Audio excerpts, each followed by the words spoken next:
और आप सबने देखा कि किस चालाकी से यह काम की जाती है। राहुल जी ने चोर को चोर कहा। अब बताइए, चौ को चौ नहीं कहेंगे तो सौ कहेंगे। चोर को चोर ही तो कहा था, तो इन्होंने कह दिया कि ओबीसी का अपमान कर रहे हैं।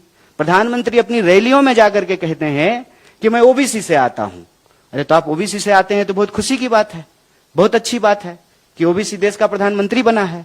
यह इस बात को सुनिश्चित करेगा कि अब सरकारी विभाग में कोई भी पोस्ट जो है वो खाली नहीं होगा। जितना विभाग में रिक्तियां हैं, सारी रिक्तियां भर दी जाएगी। लेकिन रिक्तियां भरने से पहले यह जानकारी तो हो कि इस देश में लोगों की वास्तविक हालत क्या है, उनकी सामाजिक स्थिति क्या है, उनकी आर्थिक स्थिति क्या है, उनकी जातीय स्थिति क्या है। जात के आधार पर राजनीति करेंगे, जात के आधार पर वोट लेंगे, जात के आधार पर विपक्ष को घेरने का प्रयास करेंगे, लेकिन जाति की संख्या क्या है यह बताने की बात नहीं कर रहे हैं। और हम गिनने की ही बात कर रहे हैं ना। गिनने में क्या तकलीफ है? कहते हैं कि किसी भी राज्य का निर्माण कैसे होता है? 3 चीजों से होता है, संख्या, जमीन और संप्रभुता। तो संख्या तो पता होना चाहिए ना कि भारतीय राज्य की सीमाओं के भीतर कितने भारतीय रहते हैं, उनकी वास्तविक हालत क्या है, चाहे वो किसी भी वर्ग से आते हों। आदरणीय राहुल जी ने कर्नाटका की एक सभा में यह मांग उठाई है कि सरकार अगर सचमुच ओबीसी से प्रेम करती है, क्योंकि आप सब जानते हैं पिछले दिनों आप लोगों ने देखा कि विपक्ष मांग रहा था जेपीसी। सारे विपक्षी दलों ने कहा जेपीसी जेपीसी जेपीसी। अचानक से बीजेपी कहना शुरू कर दी ओबीसी ओबीसी ओबीसी।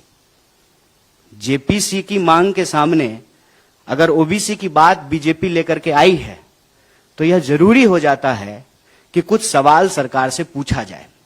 सबसे पहला सवाल यह है कि प्रधानमंत्री बड़े जोर शोर से कह रहे हैं कि डिजिटल इंडिया का दौर है। तो डिजिटल इंडिया में, डिजिटल दौर में सबसे जरूरी चीज है डेटा।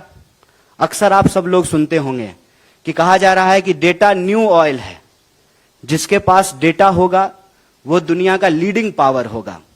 अगर ऐसी स्थिति है तो हमारी सरकार, भारत की सरकार, डेटा को इकट्ठा करने में, डेटा को तैयार करके डेटा देश को बताने में, जारी करने में इतनी हिचकिचाहट क्यों दिखा रही है? क्या कारण है इसका? आप सब जानते हैं कि जब भारतीय राष्ट्रीय कांग्रेस की सरकार थी, यूपीए 2 के दौर में 2011 में जनगणना हुआ और उस जनगणना की जो रिपोर्ट थी उसको तैयार किया गया। वह रिपोर्ट प्रकाशित होती, उसके बाद सरकार चली गई। 2014 में नई सरकार बनकर के आई। तब से लेकर के हम लोग 2023 में हैं, अभी तक कोई डेटा जो है वो जारी नहीं किया गया है। आप सब लोगों को पता है कि 2021 में जनगणना होना था, 2021 में जनगणना नहीं हुआ है। दुष्यंत कुमार कहते हैं कि कहां तो तय था चिरागा हर एक घर के लिए, कहां चिराग मयस्सर नहीं शहर के लिए। डेटा जब इतना इंपॉर्टेंट है, जब हर चीज को गिना जाना जरूरी है, आप स्त्री गिनते हैं, पुरुष गिनते हैं, शिशु गिनते हैं, पशु गिनते हैं, तो फिर जाति गिनने में क्या दिक्कत है? और हम इसमें कुछ और तो नहीं कह रहे हैं, हम ये कह रहे हैं कि देश में हर 10 साल में जो सामाजिक, आर्थिक और जातीय आधार पर जो जनगणना होता है उसका रिपोर्ट जो है आप जारी कीजिए। जो जनगणना 2021 में होना था 2023 हो रहा है, तो आप उस जनगणना की कार्रवाई को शुरू कीजिए, क्योंकि हर 10 साल में जनगणना होना है। और ऐसा तो है नहीं कि आज जनगणना शुरू हुआ है। आप सब जानते हैं कि इस देश में लगभग 150 साल से जनगणना हो रहा है, 150 साल से। और हम गिनते क्यों हैं? हमको संख्या को गिनने की जरूरत क्यों पड़ती है? इसका सीधा सा जवाब है, आपके घर में जितने सदस्य होते हैं उतना ही खाना बनाते हैं ना। घर में अगर आप कोई दावत देते हैं तो जितना गेस्ट आपको एक्सपेक्टेड होता है उतना ही जो है आप भोज में खाना बनवाते हैं। जब आपके पास संख्या ही नहीं होगी तो किस आधार पे आप नीति का निर्माण करेंगे? कैसे जो है आप नीति का निर्धारण करेंगे? संख्या होना जरूरी है। और संख्या के मामले में आप सब लोगों को पता है, ना सरकार इस बात को बताने में इंटरेस्टेड है कि अदानी जी की सेल कंपनी में 20,000 करोड़ रुपया कहां से आया, ना सरकार इस बात को बताने में इंटरेस्टेड है कि इस देश की वास्तविक संख्या क्या है।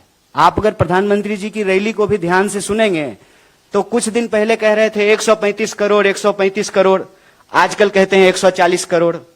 तो 135 करोड़ से 140 करोड़ हम कैसे हो गए हैं? क्या सचमुच 140 करोड़ हुए हैं कि 139 करोड़ ही हो रहे हैं? ये आंकड़ा तो सरकार को इकट्ठा करना चाहिए, सरकार को ये आंकड़ा जारी करना चाहिए। और जब गिन ही रहे हैं, पेड़ गिन लेते हैं, पशु गिन लेते हैं, शिशु गिन लेते हैं, तो जाति भी गिन लीजिए। आज देश को आखिर पता तो चले कि किस वर्ग के लोगों की वास्तविक हालत क्या है। यह भी तो हो सकता है ना, सरकार ने ही किया है कि इस देश में 10% ईडब्ल्यूएस के आधार पर रिजर्वेशन दिया है, और कांग्रेस पार्टी ने, भारतीय राष्ट्रीय कांग्रेस ने उसका समर्थन किया कि अगर आपके पास यह आंकड़ा है कि जनरल कैटेगरी के लोग भी गरीब हैं, अगर आप उनको मदद देना चाहते हैं तो मदद दीजिए। सरकार यह भी डेटा इकट्ठा करती है कि गरीबी रेखा से नीचे कितने लोग रह रहे हैं, इसके आधार पर आप बीपीएल कार्ड जारी करते हैं, इसके आधार पे आप उनको खाद्यान्न सुरक्षा देते हैं, इसके आधार पे आप प्रधानमंत्री आवास योजना के तहत उनको घर बना करके देते हैं। तो किसी भी सरकार के लिए आंकड़ा का होना जरूरी है। प्रश्न ये है कि आंकड़ा क्यों छुपाया जा रहा है? आज तो कोई भी ये नहीं कह सकता है ना कि रिजर्वेशन नहीं मिल रहा है। आज तो सबको रिजर्वेशन मिल रहा है। आज तो जनरल कैटेगरी को भी रिजर्वेशन मिल रहा है, ओबीसी को भी मिल रहा है, एससी को भी मिल रहा है और एसटी को भी मिल रहा है। और ये रिजर्वेशन तो बीजेपी नहीं दिया है। तो बीजेपी को यह बात स्पष्ट करना चाहिए। और आरएसएस के प्रमुख का कई बार आप लोग बयान सुन चुके होंगे कि वो कहते हैं कि हम रिव्यू करना चाहते हैं, रिजर्वेशन पॉलिसी का हम रिव्यू करना चाहते हैं। तो बिना डेटा का आप रिव्यू कैसे करेंगे? जब आपके पास आंकड़ा ही नहीं होगा तो आप क्या रिव्यू करना चाहते हैं? इसका मतलब यह है कि बीजेपी असल चाहती है कि गुड़ खाएं गुलगुल्ला से परहेज। मतलब एक वर्ग को कह दें कि नहीं नहीं, गिनने की क्या जरूरत है, इससे समाज जो है उसमें जात पात फैलेगा, समाज में जातिवाद बढ़ेगा। अगर ओबीसी बोलने से समाज में जात पात फैलता है तो प्रधानमंत्री अपनी रैली में जाकर के ये क्यों कहते हैं कि मैं ओबीसी हूं? विपक्ष जब जेपीसी की मांग करता है, जब राहुल जी चोर को चोर कहते हैं, तो सरकार क्यों कहती है कि आप ओबीसी का अपमान कर रहे हैं? अगर यह शब्द बोलने से, यह शब्द कहने से, इसको गिनने से समाज में जात पात फैलता है तो बीजेपी इसके आधार पर राजनीति क्यों करती है? बीजेपी को अपना स्टैंड क्लियर करना चाहिए।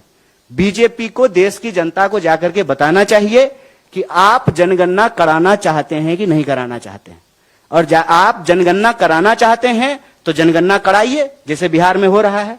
अगर आप नहीं कराना चाहते हैं तो वो भी प्रेस कॉन्फ्रेंस करके देश को बताइए कि हमको देश के लोगों को गिनने की जरूरत नहीं है, सरकार को लोगों को गिनने की जरूरत नहीं है। उनका दोस्त जो है ना, वो डेटा इकट्ठा कर रहा है, जिसके आधार पे जो है वो चुनाव की नीति बना लेंगे। लेकिन सवाल यहां सरकार की नीति निर्धारण का है। कितने लोग किस घर में रहेंगे उसी के आधार पे आप कमरा बनवाएंगे ना।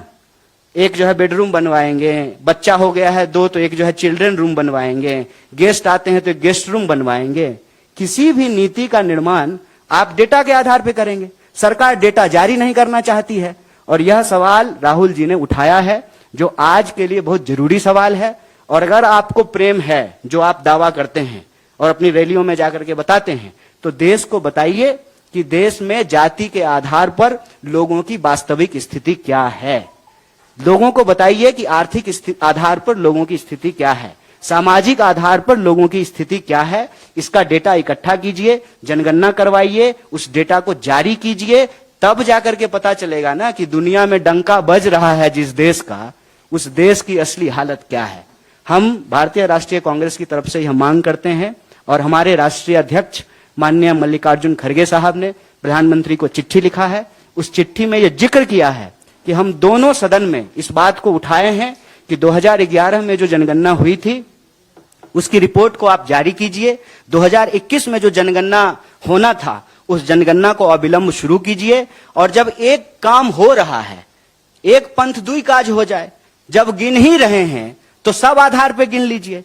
जब हर आधार पे समाज में लोग रह रहे हैं तो हर आधार पे लोगों को गिन लीजिए। और सरकार के पास डेटा होना जरूरी है।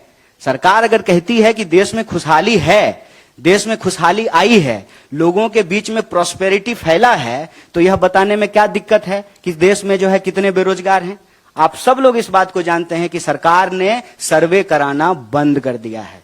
सरकार के पास बेरोजगारों का कोई आंकड़ा नहीं है, क्योंकि सरकार रोजगार देने में इंटरेस्टेड ही नहीं है। इसीलिए जो है बेरोजगारों को गिनने के लिए तैयार नहीं है।